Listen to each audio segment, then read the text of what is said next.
Olá, internautas aqui da TV 61, estamos começando mais um bate-papo com o Hélio Dolio.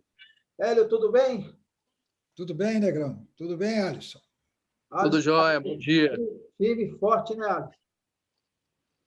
Fortíssimo aí, cada dia mais forte. Que bom. E aí acabar com... O assunto do dia é a CPI da pandemia, né? Ou do genocídio, como também está sendo chamado, né? Ô, Alisson, começa aí o papo aí. Eu acho que você tem algumas questões aí para levantar. Na verdade, eu gostaria de ouvir do Hélio o que ele tem, qual a análise dele, né, em relação à posição do Renan Calheiros, que tem sido ácida de enfrentamento, particularmente tem me surpreendido, e, ironicamente, o filho senador do atual presidente da República pedindo que não se tenha aglomeração, né? Um negacionista pedindo que não se tenha aglomeração. Quer dizer, isso será, Hélio, que já estampa um medo desse desgoverno aí que está perdendo força? O que você acha? Bom, Alisson, o medo está muito claro, né?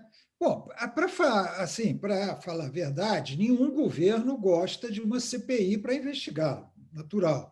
Principalmente quando o governo tem o que esconder, né? Como eu escrevi outro dia, o governador Ibanez, aqui em Brasília, tem medo, não deixa a Câmara Legislativa criar uma CPI contra a pandemia, agora contra o IGES, que é um instituto que administra alguns hospitais, porque ele está mais sujo que pau de galinheiro. Então, ele não vai querer uma CPI. No governo federal, é a mesma coisa, Alisson.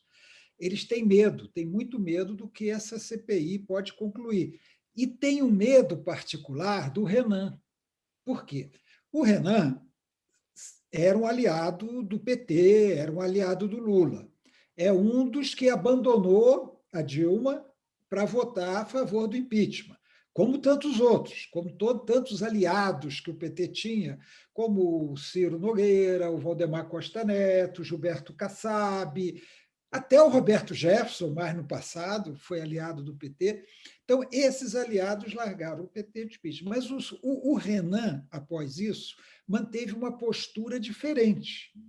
Tanto que ele queria ser o presidente do Senado e articular os bolsonaristas com o apoio de muitos outros, inclusive do senador Rodolfo Rodrigues, quer dizer, juntou bolsonarista com esquerda, com oposição, e elegeram o Davi Alcolumbre, que durante toda a sua presidência no Senado foi um pau-mandado do Bolsonaro, fez o jogo do Bolsonaro no Senado. E agora elegeram o Rodrigo Pacheco, derrotando a Simone Tebet, que era candidata do Renan. Então, o Renan foi colocado, vamos dizer assim, no ostracismo pelos bolsonaristas e por parte da esquerda, inclusive pelo PT, porque os 6 senadores do PT votaram no Rodrigo Pacheco. Os senadores da Rede votaram no Rodrigo Pacheco também. Agora o Renan tem a oportunidade de renascer dentro do Senado. É aquela história, a política, ninguém morre na política, a não ser pela morte física. Ninguém morre, a pessoa parece que sumiu e, de repente, ela ressurge, né? E o Renan está ressurgindo. E o Renan é brigão. O Renan é experiente, é um dos senadores, talvez o senador mais experiente ali hoje, ou um dos mais experientes no Senado, conhece regimento, conhece as manobras, conhece cada um deles, sabe os podres de todos eles, e os outros sabem dele também, é verdade. Né? Então, o Renan é um perigo para Bolsonaro. O Renan, como relator, é um perigo. É por isso que eles estão fazendo todo esse esforço, não só para inviabilizar a CPI, que já fizeram e não deu certo, como para evitar que o Renan seja o relator. E que continua de uma maneira sem sentido. Agora, recorrer ao Supremo Tribunal Federal. O Supremo Tribunal Federal não vai interferir numa questão como essa. Eles alegam, mas interferiu em outra. Quando o Supremo interfere, é porque é uma questão constitucional em jogo. Se não há uma questão constitucional em jogo, e esse não é o caso, o Supremo não vai interferir no assunto interno do Senado. Então, é desespero, sabe, Alisson? Agora, isso que você citou do Flávio Bolsonaro mostra como eles não têm noção das coisas. Quer dizer, eles passam o tempo todo negando a pandemia, evitando o combate à pandemia, contra o uso de máscara, contra lockdown, contra distanciamento, contra tudo. Bolsonaro vai para a rua e tal. Aí o filho dele vai lá e candidamente diz que a CPI deveria ser quando todos estivessem vacinados e a pandemia já tivesse, porque hoje ela ameaça os protocolos de combate à pandemia. Olha, mas isso vindo de um senador que realmente mostrou empenho em combater a Covid, tudo bem, é um argumento. Agora, vindo Flávio Bolsonaro é hipocrisia. É hipocrisia pura, quer dizer, é desespero, esse desespero que você observa nos governistas, no governo, contra a CPI. Chega a ser engraçado se não fosse trágico, né, meu amigo? Como tudo nesse governo. Verdade. Olha, hoje tem reunião, né, para definir requerimentos, né? Me parece que um dos primeiros alvos aí será o ex-comandante do Exército, não, o ex-ministro da Defesa, né? Tem uma reunião hoje, pelo que eu sei, inclusive eu já soube até de senadores que não vão comparecer, uma coisa que eu não entendo muito, mas a gente fala disso. Tem uma reunião hoje, parece que é para aprovar alguns requerimentos de convocação já para a semana que vem. Então, eles já estão querendo convocar, parece, pelo que eu sei, os ex-ministros da Saúde, começando pelo Mandetta, na semana que vem. Aí nós teríamos o Mandetta, o Taixe, o Pazuello, convocados para a semana que vem. O problema para o governo é maior do que o Mandetta e o Taixe, é o Pazuello, incrível que pareça, porque o Pazuello é despreparado, o Mandetta é um político experimentado também, foi deputado, conhece ali o ambiente e está numa posição confortável, porque ele realmente propôs medidas de combate à pandemia. Eu não sou nenhum fã do Mandetta, mas ele propôs medidas de combate à pandemia. Ele está numa posição confortável. O Tais também, o Tais ficou ali pouco tempo. Né? Eles não vão ser, eles não precisam, eles não serão, vamos dizer assim, crucificados na CPI, pelo contrário,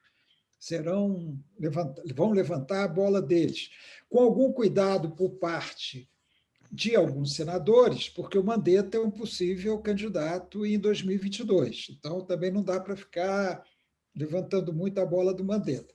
O Pazuello é despreparado, não é inteligente, não é um cara de raciocínio rápido, inteligente, e é meio estouradinho, como vários militares, né? Estouradinho, fica nervoso e tal. Ele pode, não sei o que vai acontecer, pode ser trágico para o governo. Ele, Hélio, se você me permite, ele vai ter ali a responsabilidade, logicamente, de demonstrar o que fez e provavelmente o que deixou de fazer, que deveria ter sido feito, né? Entre elas a contratação de vacina, mas ali eu acho que as Forças Armadas, o Exército, principalmente, um general, afinal de contas, chegar na carreira ali e ainda com como pintaram ele, expertise em logística. Infelizmente, eu acho que, com todo o meu respeito aí aos militares que eu conheço e tal, mas o que acontece? Ele vai estar botando a imagem das Forças Armadas ali, porque foi o que vendido, né? Um general, uma pessoa, e se mostrou um bonachão, né? Um sarcástico, entrou no alinhamento do discurso do Bolsonaro. Terrível isso. O Pazuello tem todas as provas contra ele, tem ofícios assinados, documentada a recusa de vacina, ou até a falta de resposta para as propostas de compra de vacina, tem declarações dele, tem a questão da cloroquina, principalmente em Manaus, né? Tem o protocolo do Ministério da Saúde, tem muita prova contra o Pazuello, tem muita coisa, fora as declarações desastrosas dele, né? O Pazuello, ele teria que alegar o que os acusados em Nuremberg alegaram. Os acusados do genocídio dos judeus, né, durante o período da Segunda Guerra, antes mesmo da Segunda Guerra, eles, quando foram levados a julgamento em Nuremberg, eles alegavam obediência. Eles diziam, eu obedeci a ordens, eu não sou culpado, eu obedeci às ordens que vinham de cima. É a única coisa que é furado, né? A gente sabe que é furado, mas é a única coisa que o Pazuello pode alegar. Eu obedeci ao Bolsonaro. eu cumpria fielmente o que o Bolsonaro mandava fazer. Vejam vocês, eu anunciei que ia comprar a Coronavac. No mesmo dia, o Bolsonaro me desautorizou, disse que não ia comprar vacina de jeito nenhum, tal. E aí, o que acontece? Eu gravei com ele na minha casa, eu estava com Covid, eu gravei com ele e eu disse que eu obedecia. Isso aí está gravado. Então, Pazuello está meio sem defesa. Pazuello não tem defesa, né? Agora, o que eu acho, viu? Acho que vocês dois vão entender isso. Acho que a gente que está fora, a gente tem uma disposição de trabalho que eu não vejo nos senadores. Eu acho senadores assim figuras que estão elevadas a um dos postos mais importantes da República, mas se caracterizam pela preguiça. São preguiçosos, não querem trabalhar. Porque se eu tivesse numa CPI dessa, eu já estava querendo iniciar o trabalho no dia seguinte, passar pelo sábado, pelo domingo. Não tinha essa. Agora vou fazer uma reuniãozinha pequenininha na quinta-feira, aí vou ter sexta, sábado, domingo, segunda. Na terça a gente volta. Esse ritmo do Congresso é irritante. A expressão que eu uso é irritante, porque eles não querem trabalhar com a intensidade que se tem que trabalhar, eles querem trabalhar terça e quarta, eles querem trabalhar 2 dias por semana. Eles não foram eleitos para isso. Aí eles dizem que estão trabalhando nos estados. Não estão trabalhando nos estados, não, estão fazendo política, que é legítimo, mas não é trabalhar como senador, é fazer política. Fazer política. Não, e Hélio, se você me permite, assim, eu tenho, infelizmente, recebido todos os dias, recebi a notícia de uma amiga chamada Ivete, que veio a falecer em decorrência do Covid, e muitas outras questões em relação, né, à grande demanda. Né, antes da pandemia, nós já tínhamos um sistema precário, que faltava UTIs, atendimentos. Então, assim, o que foi dito, que foi previsto ali lá na frente, que foi esse colapso do sistema, quer dizer, uma coisa que foi dita.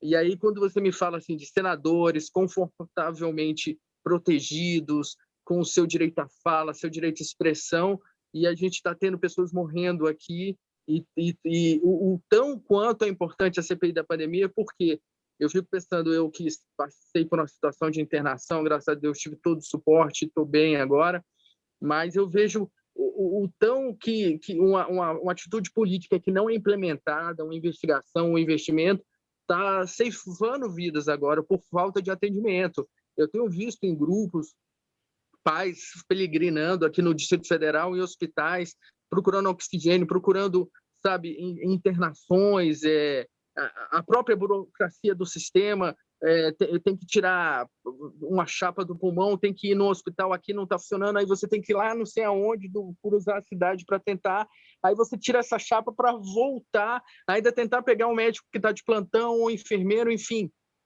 Vidas estão sendo perdidas, e a gente, como você fala, essa morosidade é criminosa, é terrível isso. É difícil para a gente de fora entender, né? Eles dizem que trabalham muito. É assim, porque como eles trabalham muito 2 dias por semana, realmente, às vezes, as sessões vão até tarde, mas começa às 4 horas da tarde. Fala, a sessão foi até 10 da noite, mas começou às 4, amigo. Começou às 4, 6 horas de sessão, qual é o problema? Tá? Eu vou ter uma assembleia hoje, a Assembleia Geral da ABI, da Associação Brasileira de Imprensa, que, conforme for, vai durar o dia inteiro. Vou ficar o dia inteiro na frente do computador assistindo a assembleia, participando da assembleia da Associação Brasileira de Imprensa. Trabalhar 1 dia, 2 dias assim, aí eles falam, mas eu vou para o Estado, recebo, aí é política. Está fazendo sua política, tudo bem, é seu direito, mas a prioridade agora, Alisson, como você está mostrando, é a pandemia. Eles mesmo falam, a prioridade é a pandemia. Não pode ter impeachment, que a prioridade é combater a pandemia. Não pode ter... A prioridade é a pandemia. Então, esquece o Estado, sabe? Vem morar em Brasília, passa aqui de Brasília e vão trabalhar o máximo possível para investigar o máximo possível também. Não vamos ficar marcando reuniãozinha uma vez ou outra, não, sabe? Hoje mesmo, eu estou quase apostando com você. Hoje é quinta. É o dia que eles já foram embora ou vão embora. Essa reunião hoje vai ser uma reunião rápida, para marcar posição, para programar a semana que vem, ó, vamos embora logo para os seus estados, pegar as passagens pagas por nós, somos nós que pagamos as passagens aéreas dele, porque é o Estado que paga, e já vão para os seus estados. Olha, tem alguns aspectos aí em relação à CPI que eu queria que você comentasse.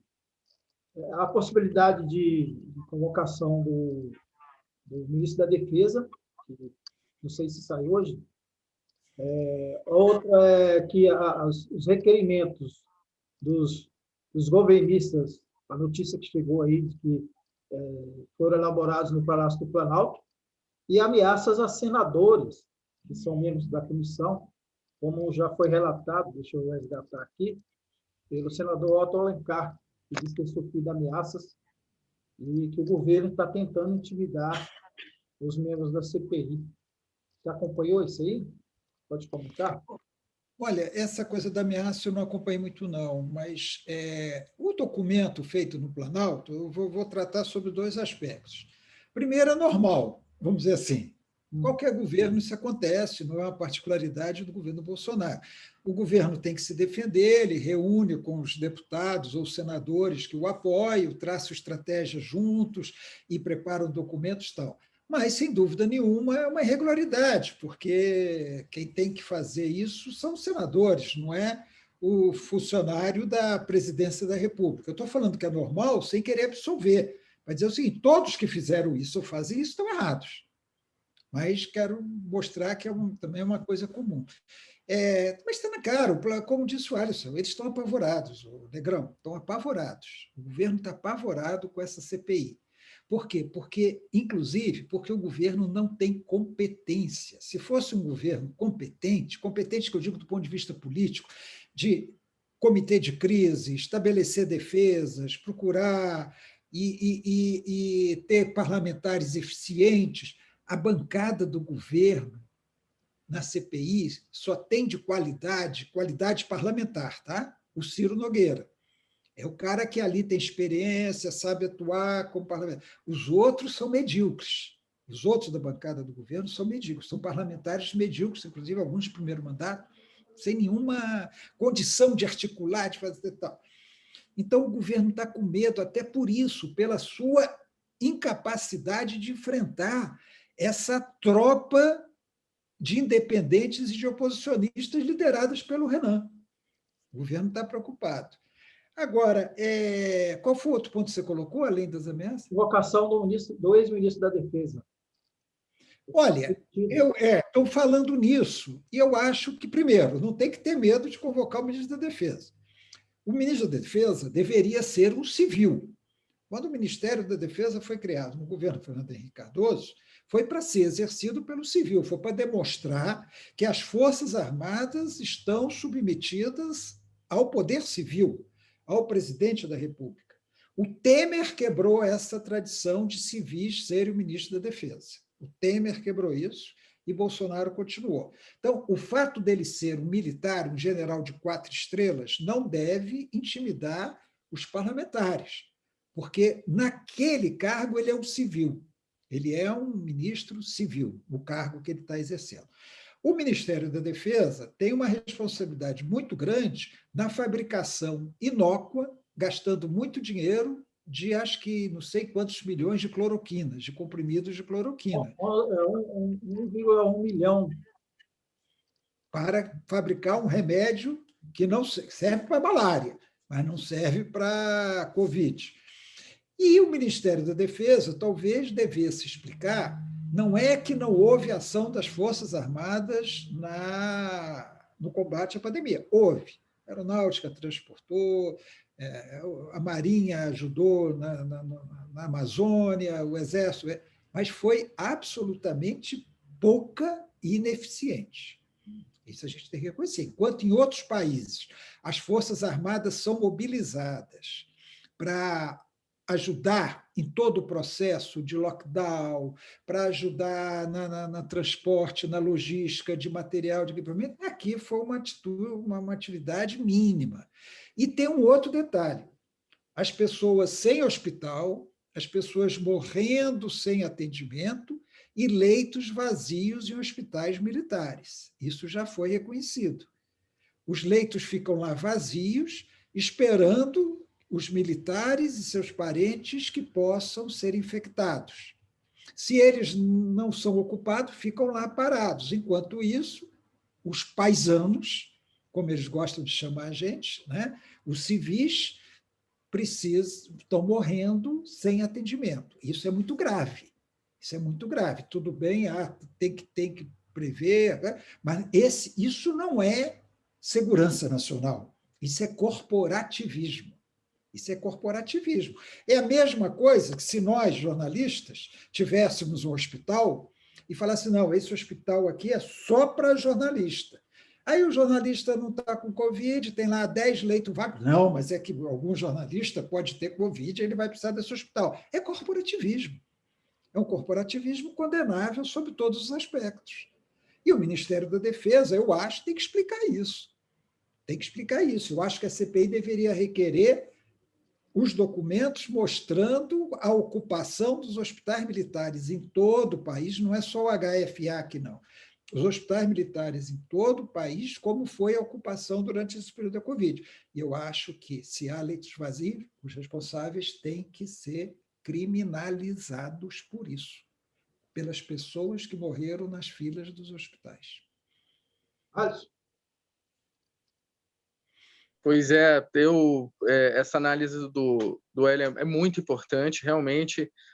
Isso é a diferença de ter um governo de verdade, um governo central executivo, onde ele chama a sua responsabilidade e coordena justamente para não ter corporativismos. A verdade é que as pessoas estão morrendo.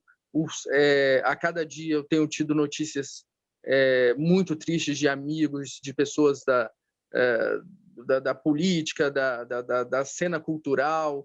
Então, assim, realmente, uma geração toda está sendo perdida, e agora, com esse avançar da pandemia, antes, o que a gente falava que eram grupos, os idosos eram os grupos que estavam mais em risco, hoje a gente percebe que pegamos ali o miolo da sociedade no que se diz a produtividade, né? Eu tenho tido relatos de amigos que, posterior à doença, ainda recuperados, mas com sequelas, precisando de... eu mesmo tenho que estar fazendo uma terapia, fisioterapia pulmonar ali para, enfim, restabelecer minhas faculdades aí de saúde. E eu fico... O que o Hélio falou, assim, esse governo, e o Hélio há muito tempo tem falado isso, você também, João, que o governo ele responde por crime de responsabilidade, por imperícia, por omissão, por negligência, por negacionismo, e que eu faço votos que a CPI realmente atinja o seu objetivo de responsabilizar o presidente da República como autoridade máxima do país, e que tem essa responsabilidade de coordenar tudo, as Forças Armadas, e que as Forças Armadas façam a sua autocrítica também, porque no momento desse era para estar oxigenando, levando estrutura para todo o país. Aí o Hélio disse que, né, trouxe elementos que houve sim ações, mas que ainda de maneira tímida. São minhas considerações. Eu espero que assim que a nossa o trabalhador está na rua, o empregado doméstico não tomou vacina, as pessoas estão na rua, as ditas pessoas de serviços essenciais, mas que a gente perceba o seguinte, assim, que eu espero da sociedade brasileira pós-pandemia que a gente possa amadurecer politicamente e que a gente não corra. É inadmissível votar em negacionistas em pleno século XXI. Olha as consequências disso. Quantos amigos nós perdemos por conta disso? Alguém tem que ser responsabilizado, e o presidente da República é a figura principal para ser responsabilizado no momento. Olha, eu queria ver com você a possibilidade de uma nova CPI, né? Que seria a CPI para investigar o Salles, né?